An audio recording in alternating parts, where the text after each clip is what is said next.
can. You can hear us, great. So I'm assuming you're getting things sort of ready to roll, is that right? I think so. It's as ready as it can be. Yeah. Wonderful, wonderful. So Rachel, with your permission and others, should we get started with Dr. Kaplan? I do not have the ability to introduce you, Dr. Kaplan. I don't know, Rachel, if you have information about him. However, you are welcome to introduce yourself if neither Rachel nor I have the ability to do so, and I know I don't. Honestly, Kaplan, I would love it if you introduced yourself, but I just want to say thank you so much for doing this. I reached out to Kaplan for the Green Team, you know, the Earth Week event, and he was eager to jump on it, quickly make a presentation, you know, and put all this thought into it. So I really appreciate it. I want to hand it over to you now. Okay. Well, thanks, Rachel. I want to thank everybody for not coming today and observing social distancing. It's very important, but it's good to see some of you are out there now, and hopefully the numbers will build. So Rachel had asked me if I want to give a talk on social injustice or environmental injustice. Because my specialty is foods, I've been teaching here at Linden for 13 years now. Before that, I was an organic farmer and a chef. So I certainly have a background in foods. Here at Linden, I've been teaching this food for thought class, which I created about 10 years ago, as well as sustainable agriculture, botany, which my doctorate is in botany, and introduction to biology. So I'm more than happy to share some of my knowledge today on food systems. Specifically, we're gonna talk about environmental injustice and social injustice. These are very broad categories. There's no doubt about that. And rather than give you a cursory touch on that, I'm going to focus on two aspects of our food system, and that touch on environmental injustice and social injustice. There is some intersection at times, of course, as well. For the sake of this discussion, to me, injustice is when policies and decisions are made that screws somebody or something. Okay, if no one was getting screwed, then there'd be no injustice. So having said that, I'm going to focus on two case histories. Injustice. The first one I want to talk about is the Colorado River, and this would be environmental injustice. Okay. Colorado River is one of two great rivers that run out of the Rockies, the other one being the Rio Grande. Ironically, they both end up at the United States and Mexican border. Okay, so the Rocky Mountains is the source of the Colorado River. Looks pretty much like the Connecticut River might at the beginning of its path to Long Island Sound.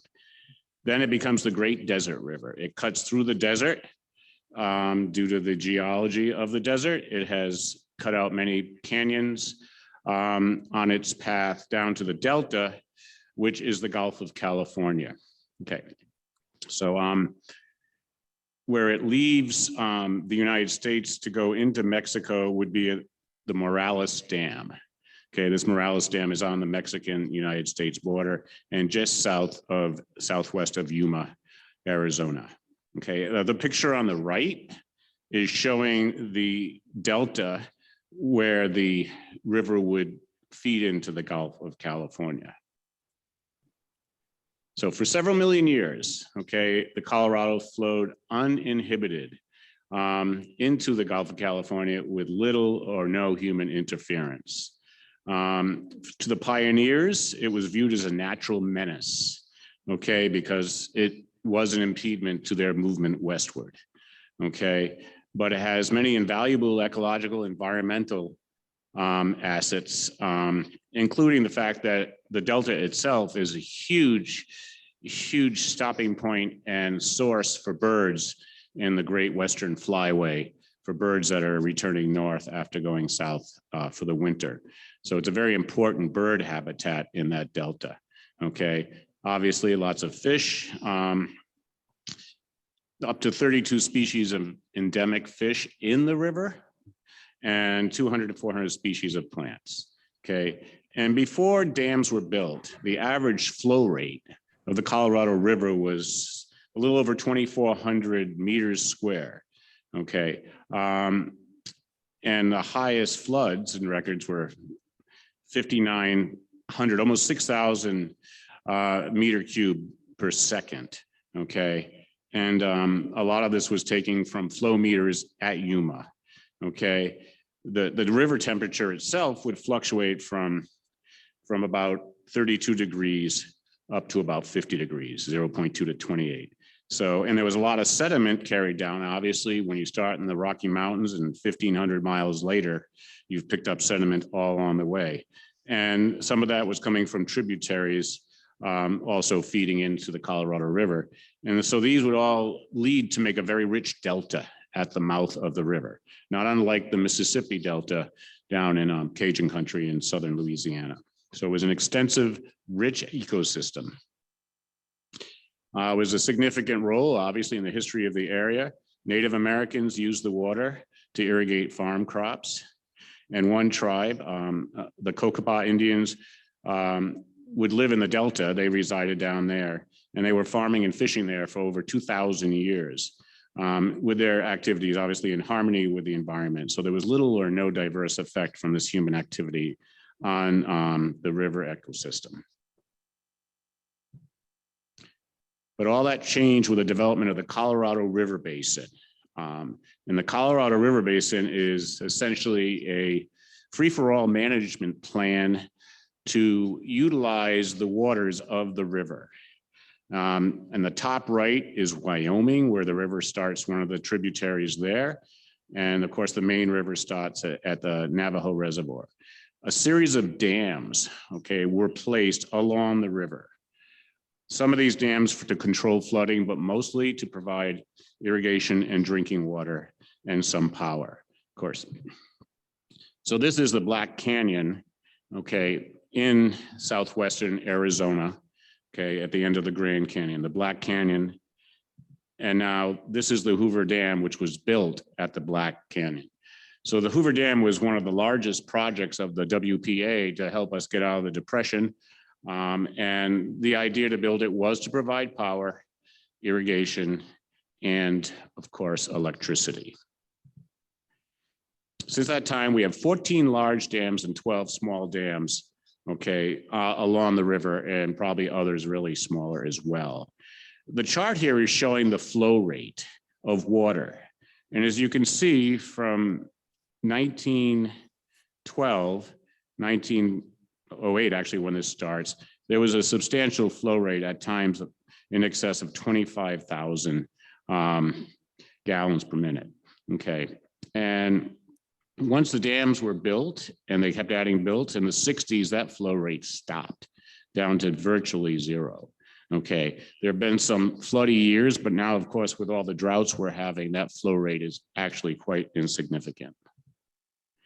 So today, what we have is the Colorado River that is providing water for 50 million people and 3 million additional people in Mexico drinking water. It is the reason why Las Vegas is what Las Vegas is, okay? 70% of the water is taken out to irrigate. So irrigate crops of cropland in the basin. And a stream gauge in Yuma, as I said, it went from 129,000 cubic feet per second in 1920, okay, to lower than 100 centimeters per second by the finishing a construction of the Glen Canyon Dam. Okay, the Hoover Dam was just the first, but there are many other dams now. So some of the ecological consequences of this, okay, the river no longer cleans its shores and beaches because it depends on flooding to deposit fresh silt, clean things off in the inner canyons, okay? The water temperature, okay, is now much colder, okay? It used to be around 80 degrees, okay, and now it's around 40 degrees Fahrenheit, okay? Basically because when the water gets deeper, it gets colder. And because of the decrease in temperature, we've had the extinction of several species of native fish. Okay. Also, more importantly, the Colorado River Delta is deprived of the silt and vital nutrients that keep it growing and going. Okay. So what was once a lush, fertile environment is now dry and fertile land. And this is probably the biggest injustice, because not only does it dry up the Delta, not only does it affect the livelihoods of the people that live and depend on that Delta for their work, but for all the animals and plants, the birds, this Delta is no longer what it used to be.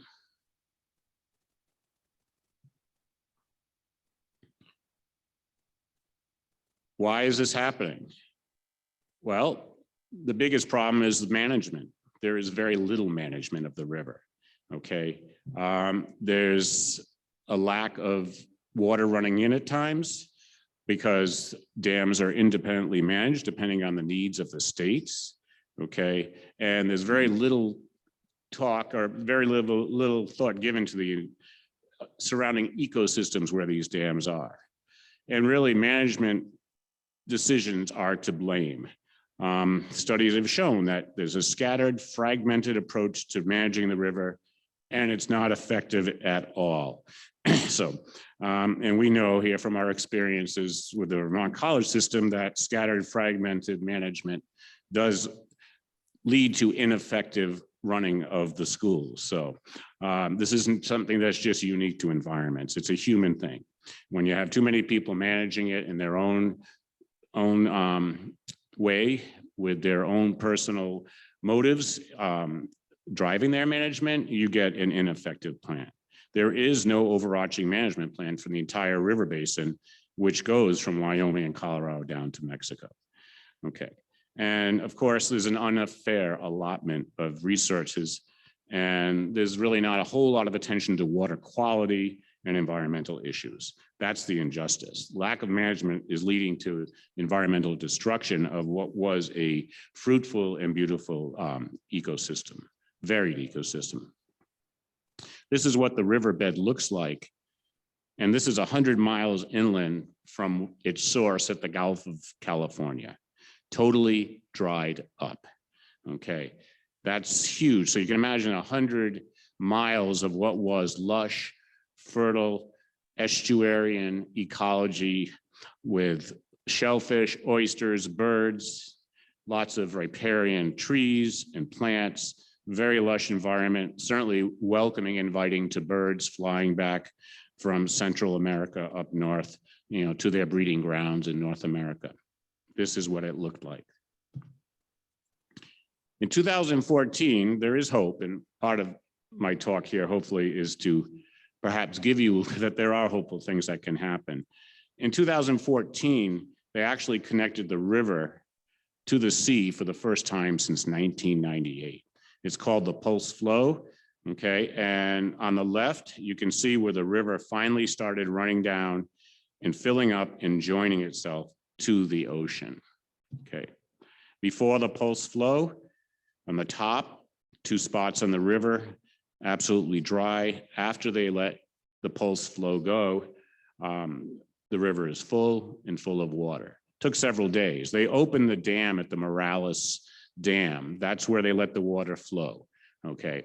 And logic would tell you that this should be repeated frequently throughout the years. They haven't yet. Part of it is because it depends on cooperation between the Mexican government and the United States government. There's no question about cooperation between the scientists and the environmentalists. They're happy to cooperate with one another, okay? But there is difficulty because everybody has their hands in the pocket of water, and that pot of water is important to everybody, and that does dictate a lot of the policy. So what does this have to do with food? Because this talk was about environmental and social injustices of food, okay? Well, let's go back. The Colorado River, okay, on the left, you can see that almost 80% of the water, 75% of the water is going to irrigation of crops. Some goes to livestock, very little is going to power, okay? And of course, some is going to water as well. As far as where it goes, Mexico is getting 9% of the water coming out of the Colorado River. Okay, California, which barely has a border on the river, okay, is getting a full 27% of the water.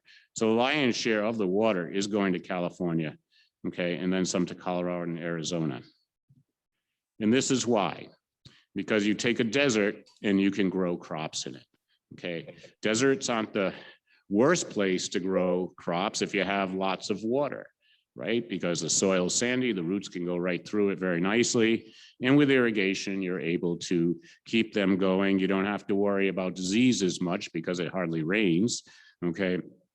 And so this, and the picture on the bottom left probably is the most telling. Where there's water, it's green. Where there isn't, it's not, okay? So of course, this couple is very happy because they own earthbound farms. If you got any head of lettuce, any greens in those plastic clamshell, just about anything that you got that is vegetative in nature, from December through the end of February is going to come from this area or from Florida. So the Colorado River is being dried up. The ecosystem downstream is being destroyed, basically, so you will have plentiful greens year round. And that is the environmental injustice that is connected to the food system. Okay, all of our winter greens and vegetables are coming from the Colorado River, if they are coming from this country or from Mexico. And that is a problem. I mean, the demand is there. Obviously, it's very easy to get these. I mean, if the white market has them, you know it's easy to get these. So that's the problem. And there's not necessarily a real solution to it, but this is where most of the river is going. And as a consequence, you know, it is absolutely destroying the river delta. And deltas are incredible environments that need to be cherished and developed and built. So that is the injustice of this.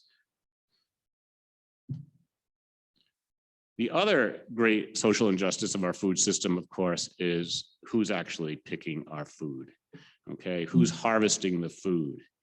And I'm fairly confident that most of the people listening to this talk have not tried to make a living harvesting vegetables.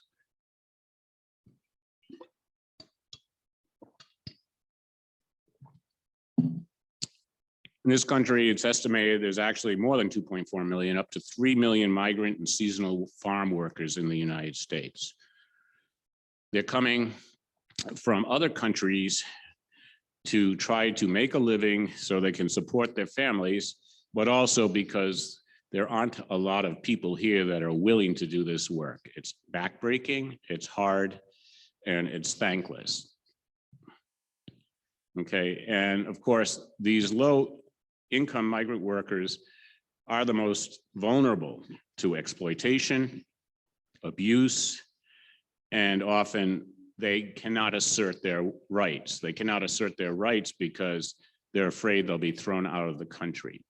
They're happy to be here. They want to do the work, but at the same time, they don't want to be forced to leave. Okay. So at the beginning of the pandemic, you might remember there was a craze for toilet paper, the big giant toilet paper rush. Food never became an issue during the pandemic. Okay. And the United Farm Workers, which is the union for farm labor, especially out in California, okay, it's the largest. It's not the only one in the country, but it is the largest. Okay, you know, it notes that their secretary, Armando Linas, okay, they have no health care, they have no sick pay or little, and they have no safety net whatsoever, extremely vulnerable. And they conducted an informal survey through social media, and 90%, as you can see right here, of the respondents said they received no information about COVID at all. I mean, compare that to the daily reminders you get here about social distancing, checking your temperature, all those things. Nothing. And he didn't think this was possible, that they were just totally being ignored with the COVID epidemic. So he did the poll again, and he got the same results. And the quote on the bottom was from one of the respondents who said his employee merely informed him that flies can't get into mouths that are closed, as if to say that flies are the reason that this disease was transmitting. So among farm laborers, the incidence of COVID is extremely and significantly higher than in the general population. Okay, in a study done in Central California, 13% of those that were tested positive for COVID. Okay, and this was just a one-off, study. It wasn't like in the whole pandemic. It was a one-off study. And compare that to Vermont, where we've had 3.5% of the population infected for the entire pandemic, which is now 13 months. Okay, so clearly it's easy to see where the rate of infection and disease amongst our farm laborers is so much higher than everybody else. Okay, I mean, we hear about, the Latino and the Black communities that have a much higher as well. And certainly when talking about food and social injustice, we could easily spend a lot of time talking about food deserts and the lack of good food in communities that could need it the most. But, we're just focusing, I am for the sake of this talk, on the labor problem in the fields. Okay, Purdue University, estimates that 480,000 agricultural workers have tested positive for COVID-19. So that's a good 15 to 20% of the estimate number that are here working. And it probably is an underestimation, okay? So the COVID infection rate is much higher than in the general population, okay? And it's an issue because they can't get the help. Okay. It's not just in the fields as well. Slaughterhouses, chicken farms, wherever we're using a large number of poorly paid, overworked immigrant labor, the COVID rate is much, much higher. Okay, this is just a list that was put together by an organization that advocates for migrant workers. All of these things contribute to anxiety that they feel. I mean, it's hard when every day you don't know if you're going to be thrown out of the country, if you're going to get sick. As one of the workers quoted in one of the articles I was reading, imagine that when you leave your children every day, you say, if I don't come home tonight, this is what I want you to do. Okay, because for a while, especially in the last administration, it was the policy to try to just throw as many out as possible. Okay, so they have no health insurance, they can't become insured, they don't have even access to health care. Okay, no child care, no education, nutrition programs for them when the school's closed. Okay, they don't have unemployment, they don't have paid sick leave, they usually live in crowded housing. All the things that we learned early on can contribute to spread of the disease, became, this is their way of life. Okay, and of course they don't have timely information on the pandemic as well.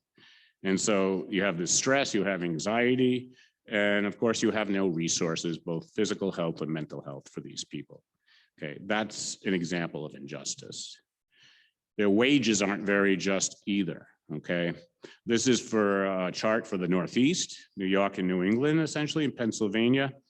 And the wages are significantly lower, okay, for laborers on farm labor. And no matter where you are, it puts them below the poverty line. Okay, so they're working hard to stay in poverty. In New York State, the Farm Labor Board decided that overtime should not begin for apple pickers, among other things, until they've worked for 60 hours. Okay, so you work an 8-hour day every day, and you're still then eligible for 4 hours of overtime. Okay, for everybody else, it's 40 hours. Okay, so they can't even get overtime. So there's encoded policy in different states, to make sure that the farm laborers stay basically impoverished, because They might be lobbies, they might be, you know, growers that say we can't afford to pay them over time, okay, but they, so they don't have to. California, of course, no better, okay, and this chart's from 2015.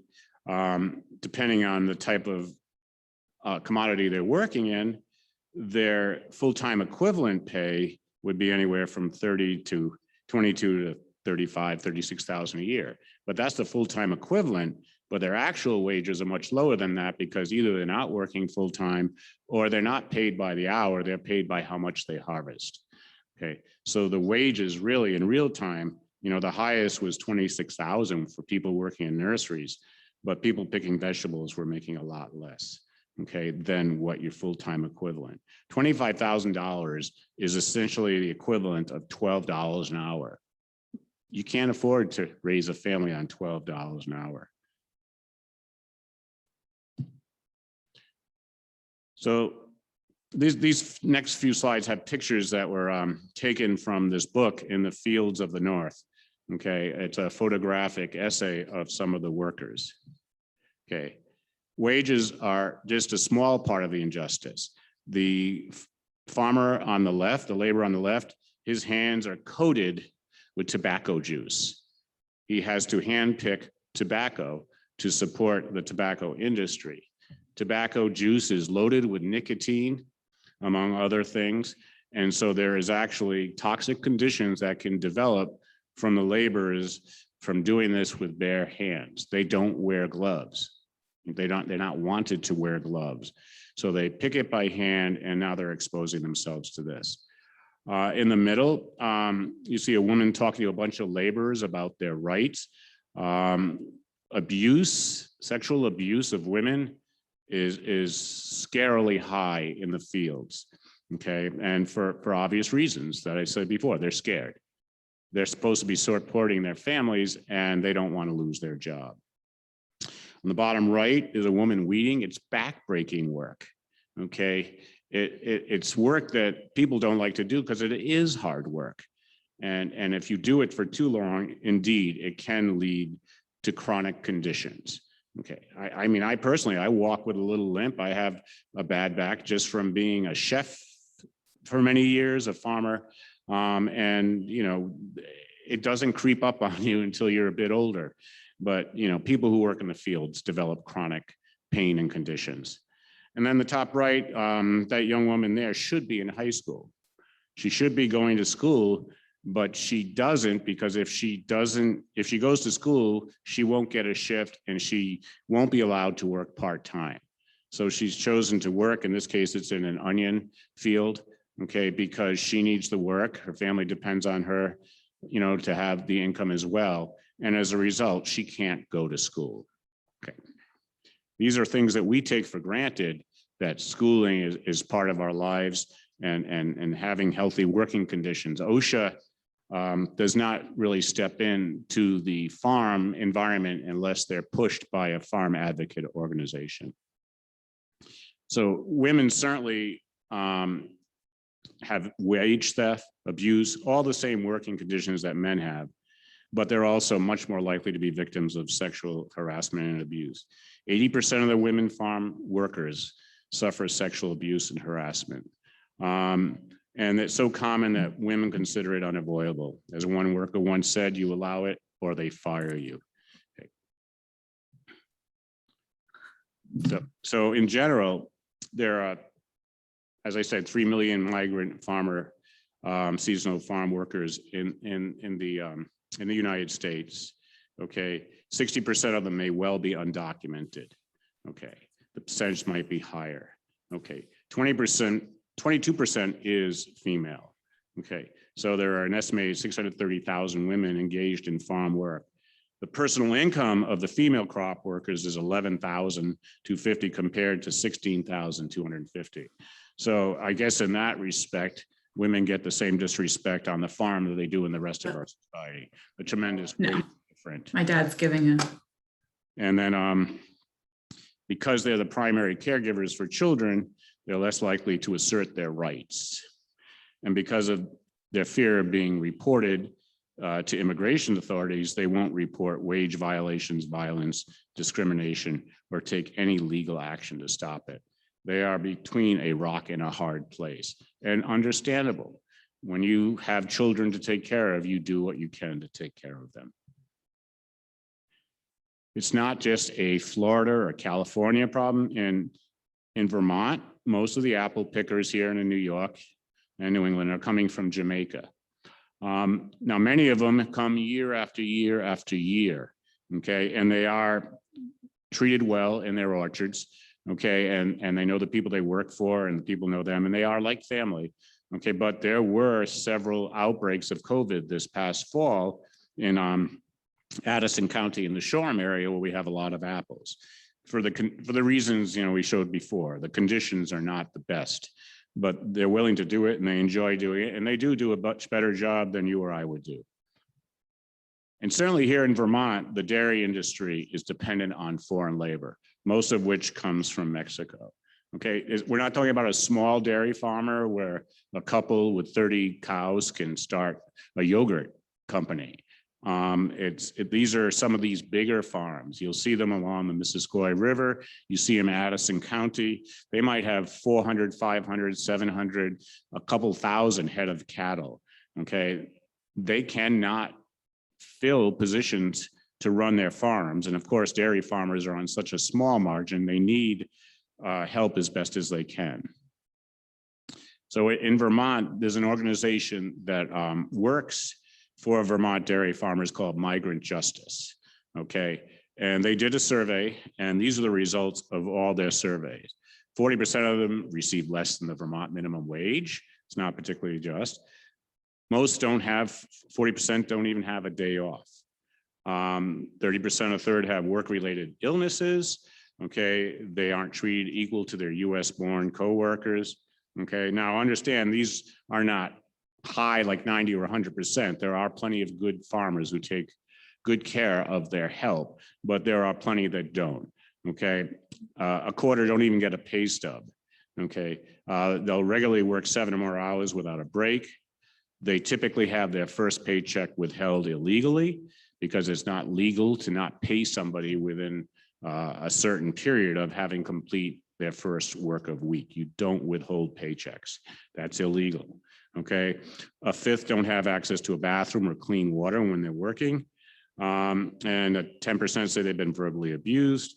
A few more than that have to live on a sofa. They have overcrowding houses, insufficient heat, which is an issue up here where it gets quite cold, and they might be in a double wide that was thrown up with no insulation just so they have a place to live. And a fifth have worked 2 years without a raise. Okay, even McDonald's probably gives you a raise if you last for 2 years there. Okay, and 16% have less than 8 hours or less of sleep because of their work schedules. So they really worked hard, even here in Vermont. So I just want to leave you with a little hope here and talk about a few organizations that are making a difference. And I also have to leave you with this caveat. Food is that one thing that you control what you buy, and you can use your purchasing power and your buying power to make a difference, and that's important. So here in Vermont, we have Migrant Justice. They're an organization that was formed to protect and advocate for the migrant farm workers here in Vermont, most of whom are on dairy farms. But as I said, they're apples, and even in Newberry and Four Corners farms, they have immigrants come every year as well, okay? And so they've worked on this campaign that they call Milk with Dignity, okay? And the purpose of this is to have people sign on so that they will support better working conditions and wages for the people that are helping this dairy industry go. These campaigns take a while. So it was a proud moment for them a couple of years ago when Ben & Jerry's did sign on to the Milk with Dignity. And certainly you can understand that Ben & Jerry's is the last company that wants bad publicity, that they're buying milk from farmers that are not treating their labor well. I mean, the power of Ben & Jerry's is such that when they chose not to take milk from any farms that took bovine growth hormone, probably about 10, 15 years ago, that put a stop to the use of bovine growth hormone essentially in Vermont. They do have that power. And now they have the Milk with Dignity agreement, so they will only buy milk from farms that can confirm that they are indeed treating their health well, okay? Last year, ICE was going a little bit crazy, Immigration Service. And you might remember this, they detained 3 farm workers, okay? And Migrant Justice launched a campaign, okay, a lot of pressure on congressional delegations around on law enforcement, and they would protest. The protest in the bottom right is in front of the federal building up in Burlington. And it was successful. They released the 3 people. Of course, the Vermont State Police, it's been shown that they target imported workers based on the color of their skin. And so this is the type of work they do. And their latest campaign is with Hannaford. They want Hannaford to join the Milk with Dignity program. Okay, and by doing that, dairy farms that are providing milk to Hannaford or to the co-op that's selling to Hannaford will at least be taking care of their workers. Okay, any of you who'd like to support this, on May 1st, they will be having a rally at the State House just to support workers' rights, because justice is important and they need to be treated well. These people are providing our food. They are essential to the Vermont economy. A lot of the work they do is modeled after the Coalition of Immokalee Workers. And this is an organization in Florida. They began as an offshoot of the tomato industry because of the abuse of the workers and the low pay. There's a movie I showed in my class. It's called Food Chains. And it's about basically the conditions of slavery that these workers are living under. And it does a good job of showing it's not necessarily the farmers that are to blame, although certainly enslaving them is at the hands of the farmer, but the larger corporations like Walmart and in Florida, Publix, okay, and Trader Joe's, and any of these large businesses that really do control the food chain. So the Coalition of Immokalee Workers developed the Fair Food Agreement. And basically what it is that people that sign the Fair Food Agreement are agreeing to stop sexual harassment, provide livable wages, good wages, okay, not working for 12 hours in a field and getting $48 for your pay. That's not right, okay? And their biggest campaign was to get big companies to sign on to the Fair Food Agreement. And their motto was a penny a pound, because if the wholesale people like Publix, Walmart, okay, would pay 1 penny a pound more for tomatoes that were being picked, it would double the wages. And a penny a pound is not something that you would even notice. Over the course of the year, it might cost a family of 4 $50 more, okay? And their first victory was to get Taco Bell to sign on, because they struggled for years until they realized, and this is a message you'll hear often, it's the consumers that are their allies in this.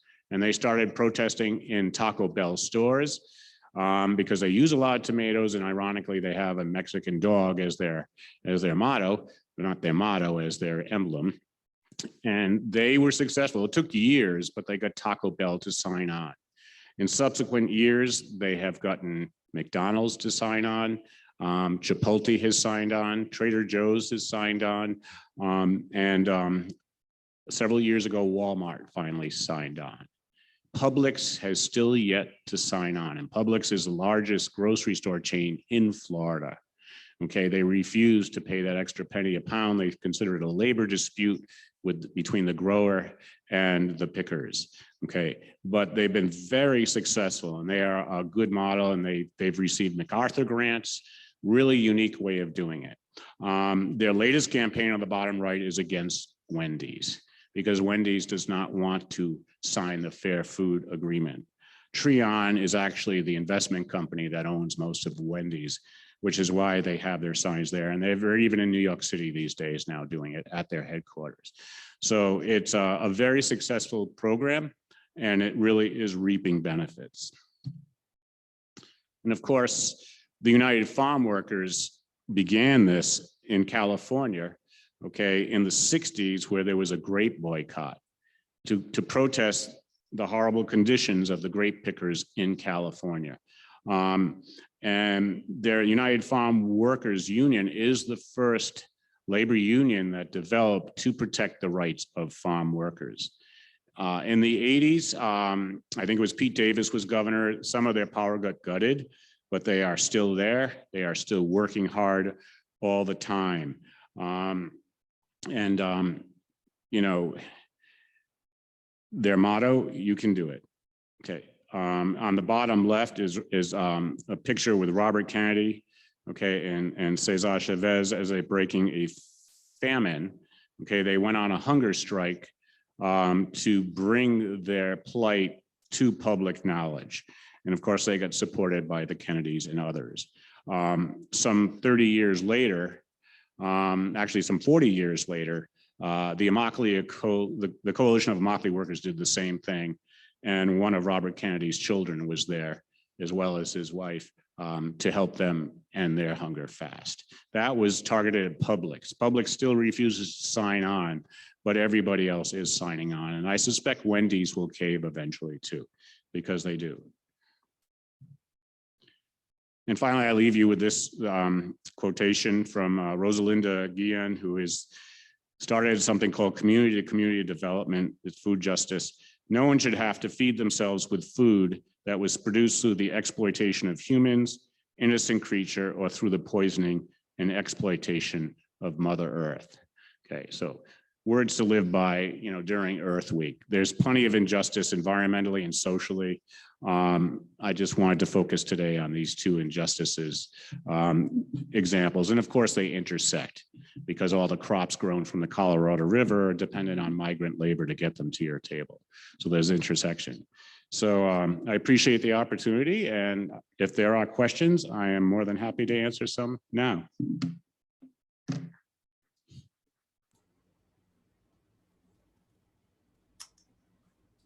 Yes, any I was questions? it's kind of a question, more just a comment, but like, what do you think we should do about the water laws in the Southwest? Because I'm in a hydrogeology class with Alison Lathrop in London.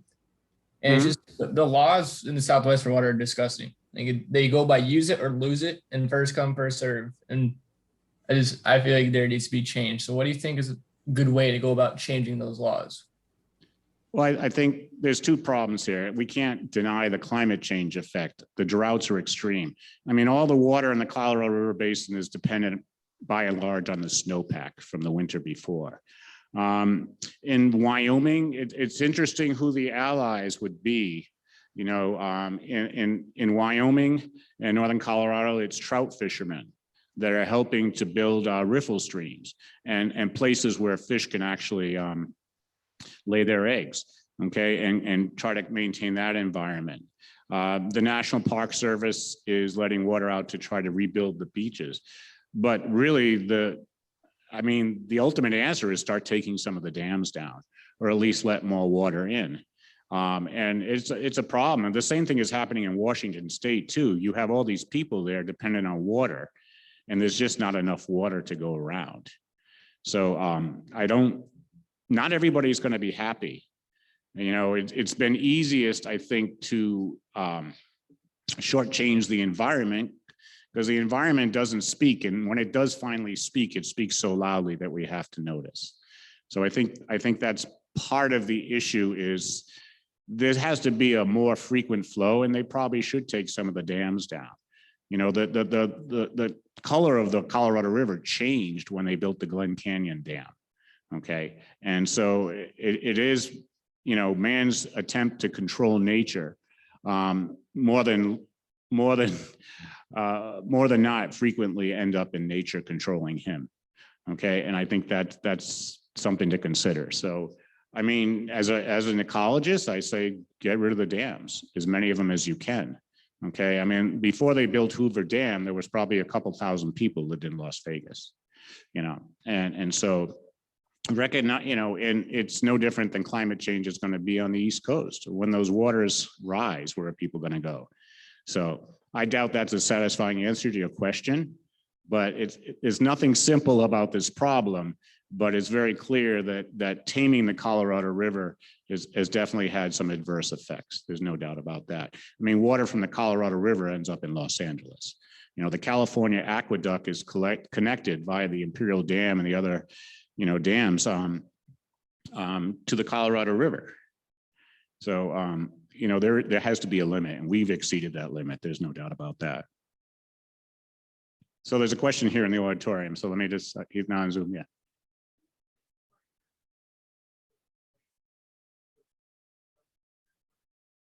I think OSHA has to be called in, and the immigrant workers are afraid to call them in. And typically an employee is not going to call OSHA and say, hey, I think we might have some violations here. Do you mind coming to my place? So it's just the victims don't want to speak up. Jonathan, can you just repeat that question for those of us on Zoom? We couldn't hear it. Sure. The question was, why does OSHA not go to these farms? Okay, because no one's asking them to. You know, they do in Florida, they do have inspectors. Okay, they have inspectors that go to all the farms to make sure there are not violations of OSHA and labor laws and mistreatment. They have maybe a half a dozen at the most. And Florida has thousands and thousands and thousands of farms. So as they say in the movie Food Chains, it's like having 3 beat cops for all of Manhattan. You're just not going to be able to cover it. So there are governmental agencies that will visit farms to ensure that something is not amiss, but there's just not enough of them, you know, to cover the area, and that's the biggest problem. So you discussed the differences between environmentalists and scientists on how they're all on board while organizations are not. Are there any sort of organizations or laws to get everybody on the same page? Well, I didn't get into the legal aspect. There have been laws passed since 1930 on how to regulate the basin. There are treaties. There are agreements between the United States and Mexico, but laws don't have teeth unless you give some means of enforcing them. And so I think one of the articles that I think is quoted, if you go back and look at this, the MIT article I quoted, will have a list of laws, or you could even just Google, you know, laws governing the Colorado River. There's been a large series of agreements, but the agreements don't necessarily come to fruition. It's not unlike the Paris Agreement to try to cut climate change. There's no penalty if you don't follow it, you know, and so that is part of the problem.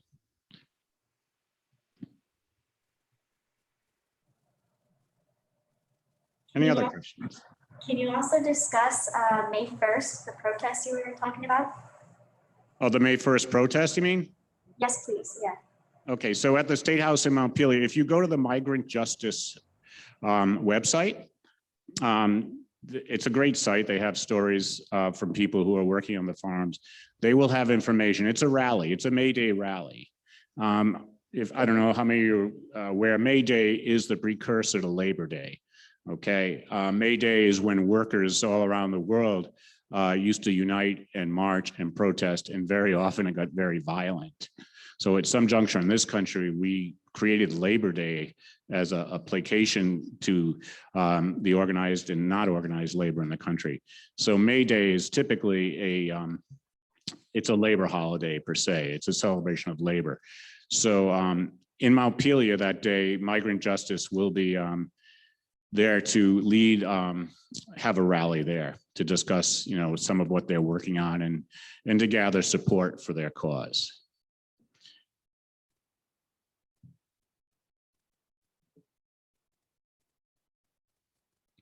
Any others?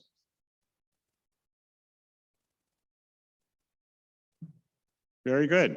Well, it's good to see you all here, and say hi to my daughter, who I notice is checking me out here. So I hope you enjoyed it.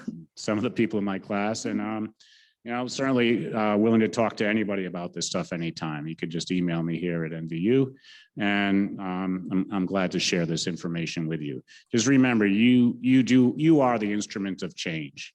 You know, use your pocketbooks, use the money that you spend on food to consider whether you are supporting the social injustices of the people who are picking your food and the environmental injustice that are being caused by our agricultural systems. Clearly, smaller and sustainable is the way to go in the long run. But a lot of colossus are going to have to fall before that happens. And you all do have the power to make that change happen. So enjoy the rest of the week and the rest of the day. And thanks for having me here. It's great to be here. And Thank you. Thank you Okay. very much.